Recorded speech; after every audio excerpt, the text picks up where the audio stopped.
रेगिस्तान की रात अजीब तरह की खामोशी से भरी हुई थी। चारों तरफ दूर दूर तक सिर्फ रेत के टीलों का समंदर फैला हुआ था।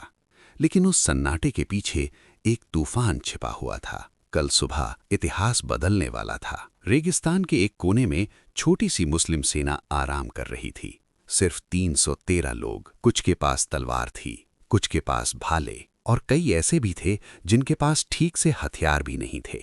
लेकिन उनके दिलों में एक चीज थी, ईमान। उनके दिलों में भरोसा था कि अगर अल्लाह उनके साथ है तो कोई ताकत उन्हें हरा नहीं सकती। दूसरी तरफ कुछ मील दूर मशालों की रोशनी से जगमगाता हुआ एक विशाल कैंप खड़ा था। वो कुरैश की सेना थी। 1000 से ज्यादा सैनिक। उनके नेता थे अबू जहल। वो अपनी तलवार को मशाल की रोशनी में घुमाते हुए बोला, कल सुबह हम इन मुसलमानों का नामो निशान मिटा देंगे। उसके आसपास बैठे सरदार हंस पड़े। एक बोला, अबू जहल, ये लड़ाई नहीं, बस एक शिकार है। लेकिन उसी पल कैंप के बाहर से एक अजीब आवाज आई, जैसे कोई रेत पर धीरे धीरे चल रहा हो। अबू बकर रजी अल्लाह तुरंत सतर्क हो गए। उन्होंने तलवार का हत्था पकड़ लिया। अबू बकर रजी अल्लाह तेजी से आगे बढ़े और अचानक उस साए को पकड़ लिया। वो एक जवान आदमी था। उसका चेहरा डर से पीला पड़ चुका था। जवान कांपते हुए बोला, मैं कुरैश के कैंप से आया हूँ। अबू बकर रजी अल्लाह की आंखें सिकुड़ गईं, लेकिन फिर उसने धीरे से कहा, नहीं, मैं चेतावनी देने आया हूँ। अबू बकर रजी अल्लाह चौंक गए। चेतावनी? जवान ने कांपती हुई आवाज में कहा। अबू जहल ने फैसला किया है कि सुबह से पहले ही हमला कर दिया जाएगा। ये सुनकर अबू बकर रजी अल्लाह के चेहरे का रंग बदल गया, क्योंकि अगर हमला रात में हुआ तो 313 मुसलमानों के लिए बचना लगभग नामुमकिन होगा। लेकिन असली रहस्य अभी बाकी था। जवान ने आगे कहा, और एक और बात है। अबू बकर रजी अल्लाह ने पूछा, क्या? जवान की आंखों में अजीब डर था। उसने धीरे से कहा, आज रात अबू जहल ने एक खास योजना बनाई है। जवान ने कांपते हुए जवाब दिया, कुरैश की सेना के कुछ लोग मुसलमानों के कैंप में छिपकर घुस चुके हैं। अबू बकर रजी अल्लाह के दिल की धड़कन तेज हो गई। अगर ये सच था तो दुश्मन पहले से ही उनके बीच मौजूद था और किसी को पता भी नहीं था। और उसी समय कैंप के दूसरी तरफ एक आदमी चुपचाप तलवार निकाल रहा था। वो मुसलमानों के बीच बैठा हुआ था, लेकिन वो मुसलमान नहीं था। मुस्लिम कैंप में हर तरफ सन्नाटा था। कुछ लोग आराम कर रहे थे, कुछ दुआ कर रहे थे और कुछ पहरा दे रहे थे।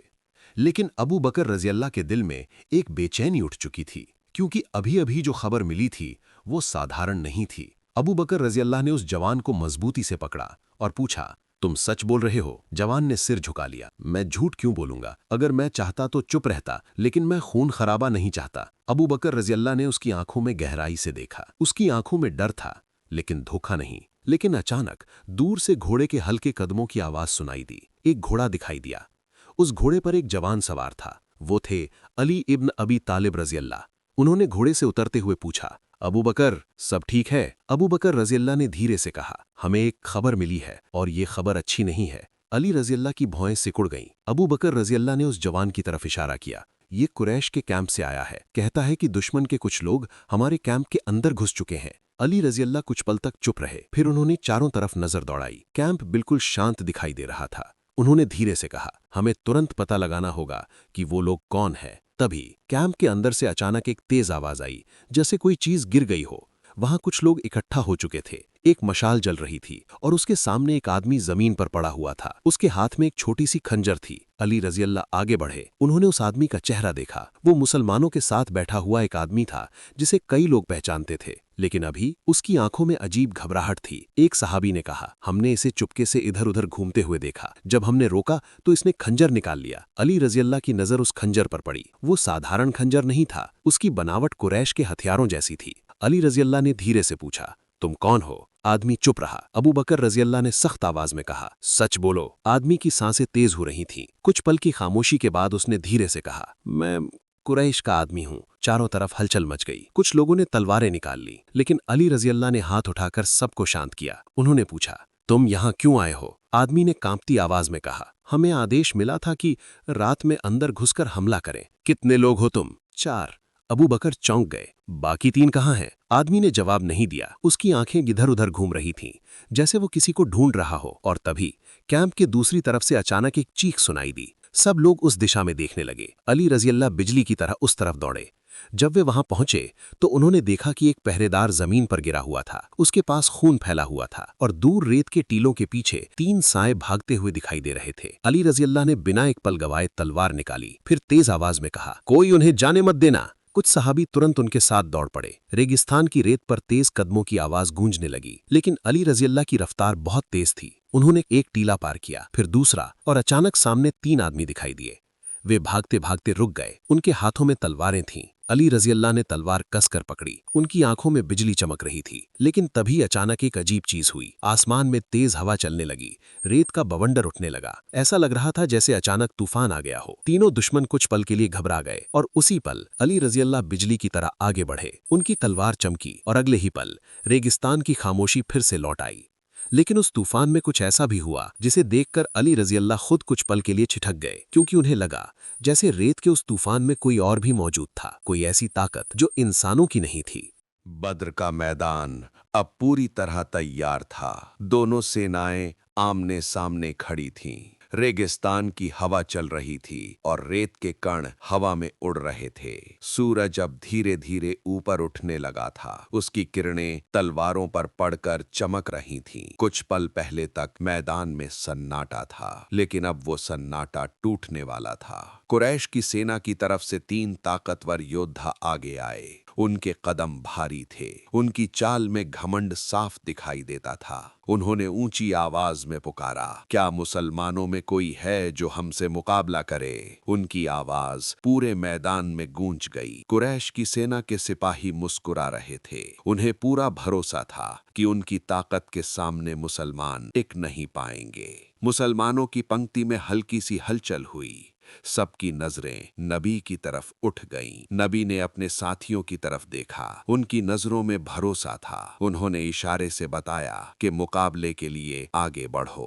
उसी समय 3 बहादुर सहाबी आगे आए। उनमें सबसे आगे थे अली इब्ने अबी तालिब रज़ी अल्लाह। उनके साथ 2 और बहादुर साथी थे। उनके कदम मजबूत थे। वे धीरे धीरे आगे बढ़ते हुए मैदान के बीच पहुंच गए। अली उस समय बहुत जवान थे, लेकिन उनका दिल बेहद मजबूत था। उन्होंने अपनी तलवार को मजबूती से पकड़ा। उनकी नजरें सीधे दुश्मन पर थीं। उनके चेहरे पर डर का नाम तक नहीं था। उन्होंने दिल में कहा, ऐ अल्लाह, आज मुझे अपने रास्ते में कमजोर मत होने देना। मैदान के बीच अब 6 योद्धा खड़े थे। 3 मुसलमान, 3 कुरैश के योद्धा। हवा तेज चलने लगी। कुछ पल के लिए सब रुक गए। फिर अचानक तलवारें उठीं। धातु की टक्कर की तेज आवाज पूरे मैदान में गूंज उठी। पहला वार बहुत तेज था। कुरैश का योद्धा पूरी ताकत से हमला कर रहा था, लेकिन अली रज़ी अल्लाह बिजली की तरह तेजी से उसके वार को रोक लेते थे। तलवारें टकरातीं, चिंगारियां उड़तीं, लेकिन उसी पल अली रज़ी अल्लाह ने तेजी से कदम बदला।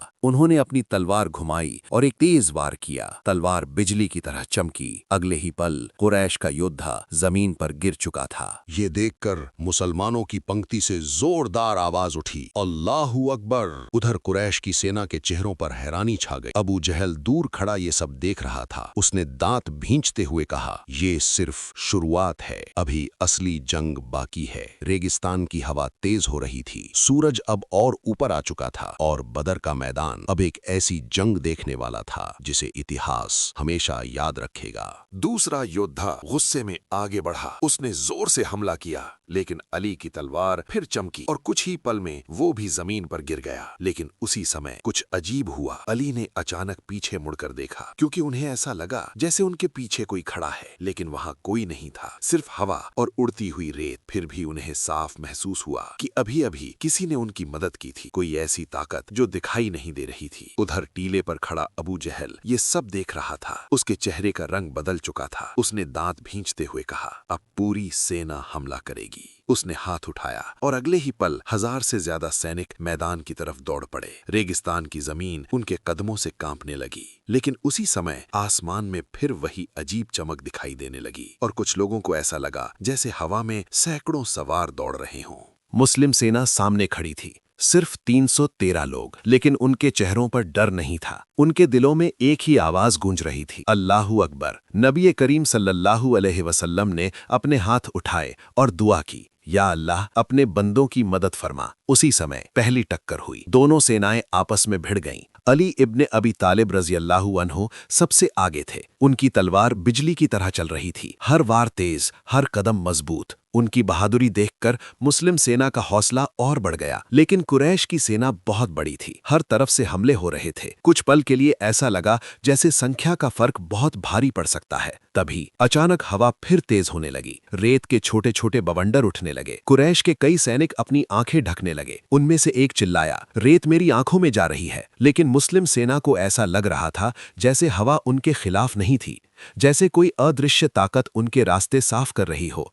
कई सहाबा बाद में बताते थे कि उस समय उन्हें ऐसा महसूस हुआ जैसे मैदान में कुछ और सवार भी लड़ रहे हों।